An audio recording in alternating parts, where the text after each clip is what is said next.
Okay, before you proceed to the second slide, you explain what you wrote there.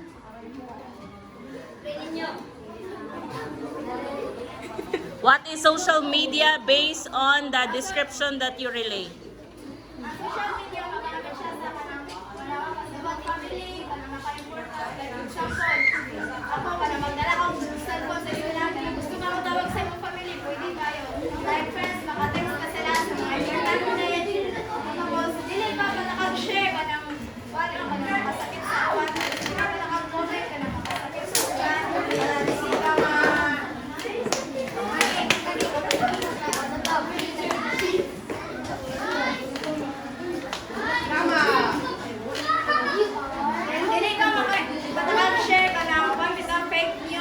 You should be responsible. Okay, so that is the meaning of being responsible. Ikaw ka pataka o comment sa to, dili ka pataka share.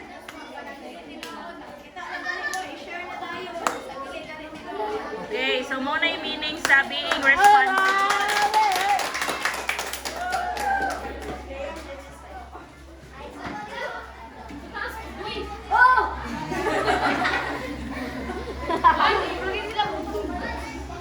What is responsible use of social media? Responsible use of social media means using online platforms in a respectful, safe, and ethical way. It involves thinking before posting, respecting other people's opinions, protecting personal information, and avoiding harmful or false content. Why? Why you should be responsible? Para dili makasala and dili maka... Okay, dili makasakit. In what way makasakit? Pag nakatakaw text, nakakomment, pagkatakaw sa Okay, yes, kung maka-comment daw og dili maayo so makasakit, meaning maka-hurt sa feelings sa uban. Okay, next slide.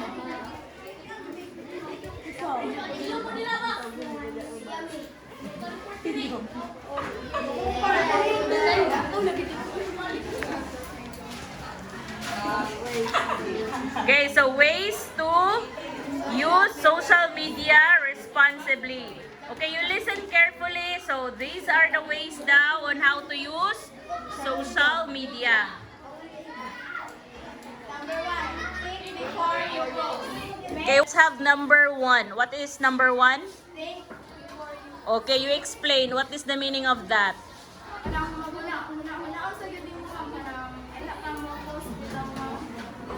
Okay, so before you post in social media, you think first. Okay, unsa may consider nimo when you post? Di ba ingon mo, think before you post. So what will be the consideration in posting in social media? Magunahuna before i-post. Di ba nagunahuna? Okay, maybe ang kanang gapatakag post, wala na sila nagunahuna. Ang nagunahuna kanang nag-think siya before siya nag-post? Ana? Okay, so in what way ba nga mag-think? What is the better way to think before posting? What? The mind daw. Huh? From the mind, of course. If you're thinking, you're using your mind. Ano mo nga kung makasakit ba to sa ibang tao? Ano ba hindi ba makasakit na sa ilaha? Okay, so always consider the feelings of other people if you will post something in social media. That is the first one. So that's why you think before you click. Di ba mo ito inyong meaning? First before, sa to think before you click. Tama? Okay, the second one. Okay, respect others. How will you respect others? Reporters. Hello, I'm here. Okay, respecting others. Ay, naman tago-tago kay ganina rin mga video. So, how do you respect other people? Reporters.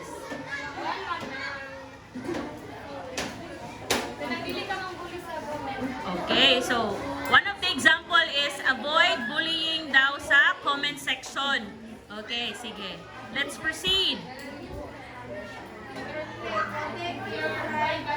Okay, protect your privacy. So how will you protect your privacy in in using social media? Dili mo i-share ang imong mga personal information. Okay, so avoid sharing personal information. Next. Verify information. Again? Verify information. What do you mean by verifying information before sharing? Check mo ma'am if one ba di siya fake or Okay, you check it first. Fact check, di ba? Okay, you must have fact checking. What do you mean by fact checking?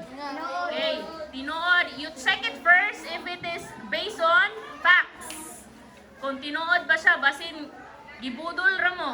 Dili to mao. Mingon og walay klase karong adlaw unya. Gi-share nimo. Wala ka nag-fact check, di ba? So ang ending nag-absent imong classmate, ikaw rin ning eskwela kay ikaw ra may kabalo nga binuang ra to imong post.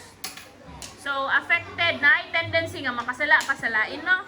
Kay naay misinformation kang gi-spread. Na you will, if you do not know how to verify information, there's a tendency that you must get misinformation. No? So ma-misinterpret ninyo ang information or makahatag mo sala-salain, no? So mahatagan po ninyo dili mao nga information ng laing tao if you do not verify. Pataka lang kag share without verifying if the information is true. Do you agree? yes. Okay, proceed. Use social media in moderation. Okay, what do you mean by that? Moderation. Gumamit ng social media para Example sa social media.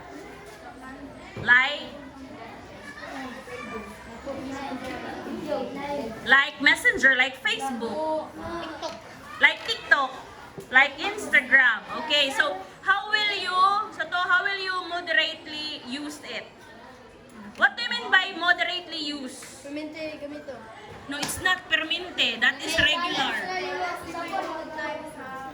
Okay, so you must have a time management.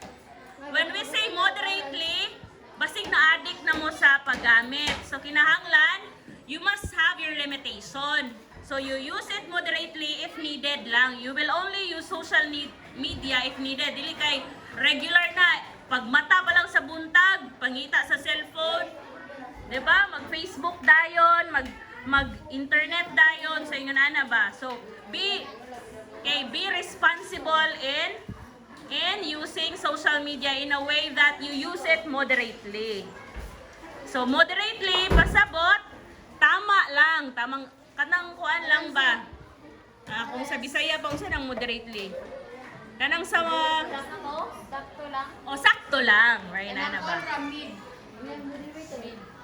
Diba? So that is, pareha gud ng drink moderately para di ka mahubog. Diba naman na, no?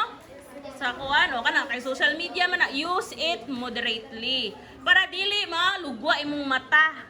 Kay hapdos na kayo, sigig dulag ML or sigig scroll sa reel, sigig TikTok, halang na kay mata, sigaon gyud alas 5 na sa kadlawon matulog. Ay nana ba? So nahimo na kang abusive, no, sa imuhang lawas sa paggamit sa social media. So makadaot na. Okay, pag ingon ana gani ang cases, unsa may affected?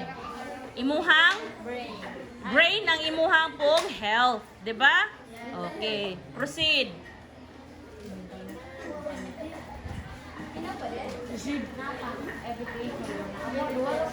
What's that? Benefits of responsible. Okay.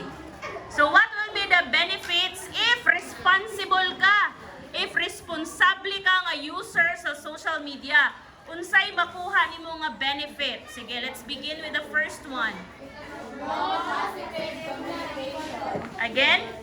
Promote positive communication. Okay, the first one is to promote positive communication. What do you mean by that?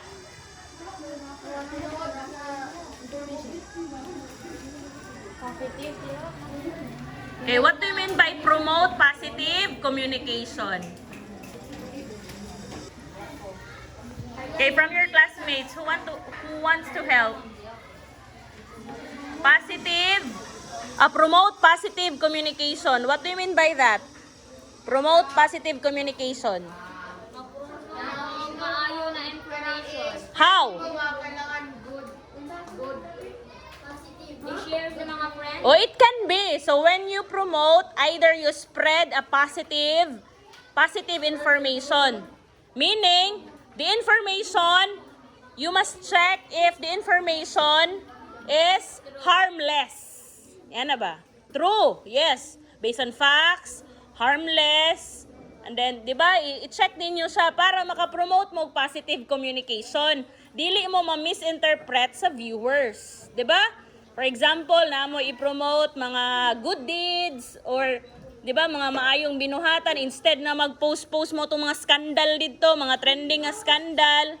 So that will not promote a positive communication. Ano siya man na?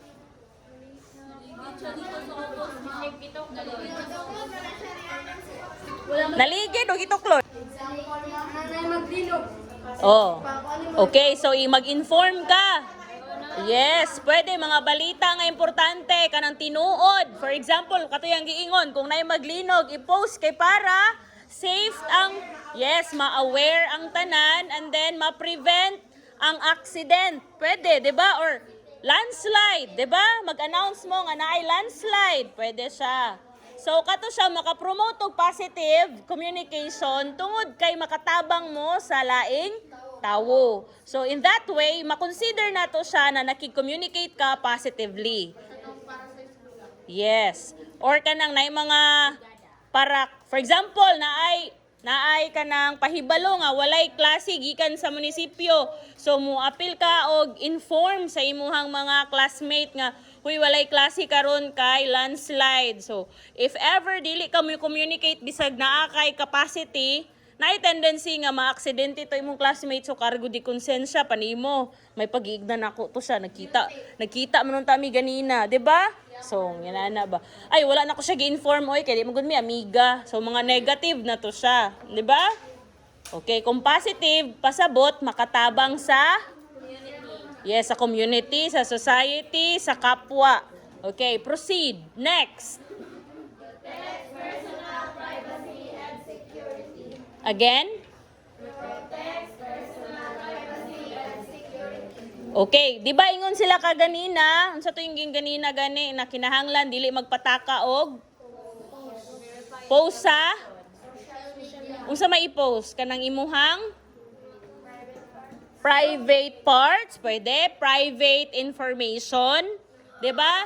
Mga password nimo, mga IDs nimo, mga birth certificate nimo, location nimo, so mga anything na private. Okay, kay ngano gani, unsa to number 2? Para unsay benefit niya? Protection. That is the benefit, 'di ba? The benefit is you will be protected. For example, dato mo dayon gina-inform nimo nga mangadto mo og asa mong dapit. So ma-aware ang kawatan nga way tawo sa inyong balay. Nya inyong balay walay tarong lock. Di nahurot inyong gamit. So ingon ana. 'Di ba? So ingon ana ba mo nang uban, careful mo. Okay, usahay po tingala mo hala na lagi ako ang ngalan sa Facebook ay nga kuan man nga wala man ko nagbuhat ani nya pagaman nangutang to. Igamit inyong ngalan. Kaya nga naman, gipost ninyo inyong ID, inyong birth certificate, or kung sa pa na mga importante ninyong mga gamit nga private. 'Di ba? Or kung dili, yung dagway, may kayong posting-posting, usahay, gamito na sa scammer, 'di ba? Oh, mangawat, inyong ID may gamiton, giprint inyong ID. So, ang tendency, kamoy pasanginlan. So, yung ana, so, usa sa benefit, kung dili mo magpatakag post sa inyong mga private na mga property, 'di ba? Is protection, no? Protected mo, wala prevention sa any accident, meaning ma-prevent, 'di ba? Mapugnan kung naman galing mga accident or naay mga scam, mapugnan. Okay, let's have number 3. The third.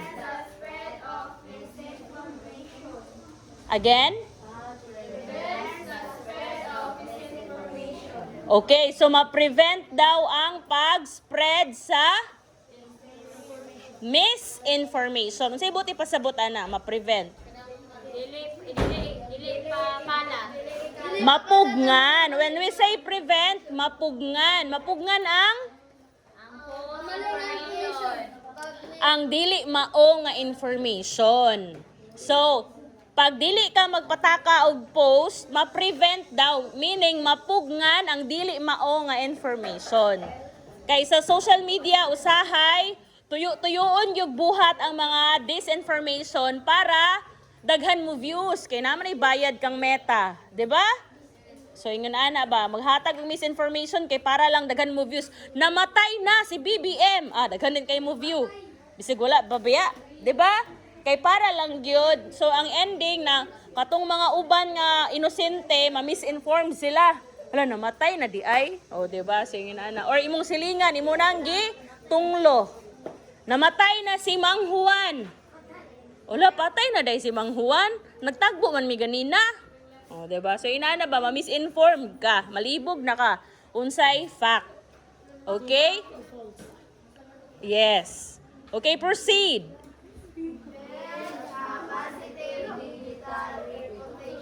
Again? Okay, so unsay pasabot ana? Builds positive. Unsa nang build?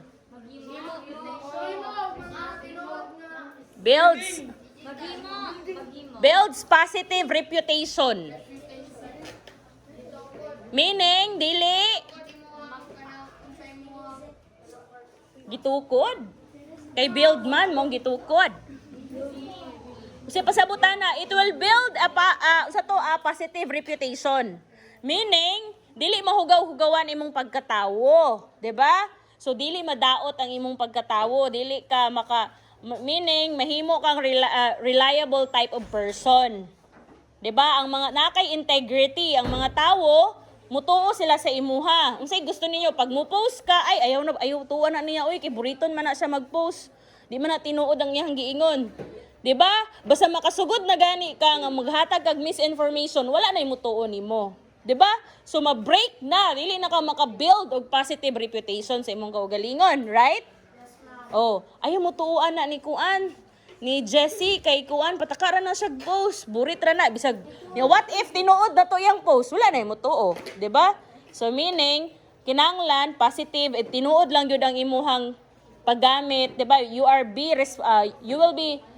If you will be responsible in using social media, so meaning maka-build kag positive reputation. What is reputation, by the way? Reputasyon sa Filipino. Oo, reputasyon. Pero kabalo mo sa meaning sa reputation, reputasyon. Imong pagkatawo. Yeah.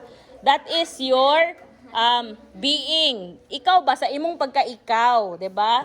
So meaning maka-build up sa imuhang self-identity. Mo na ipasabot. Next. Unsay next?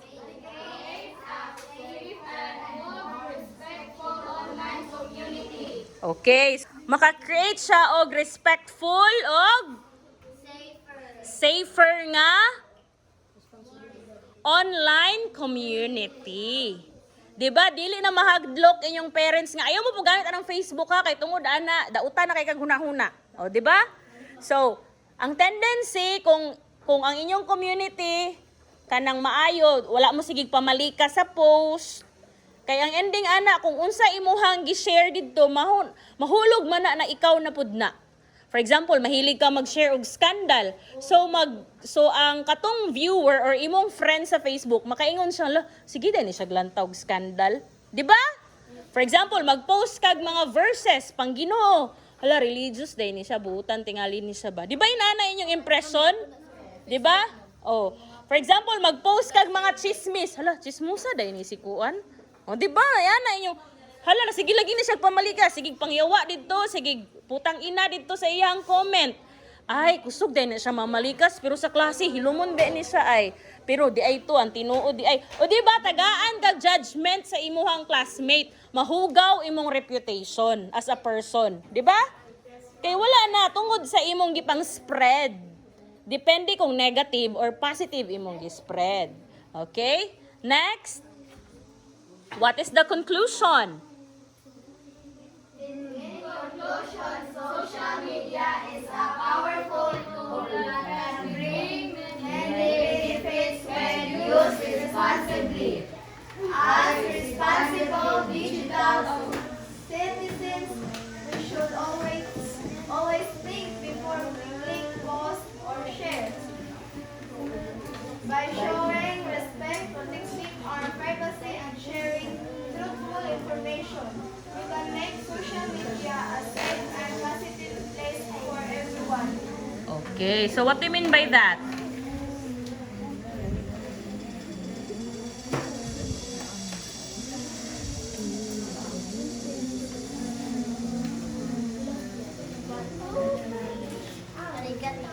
So, sa pasabot, ana? Ang social media daw ang pinaka-powerful na tool. Mhm.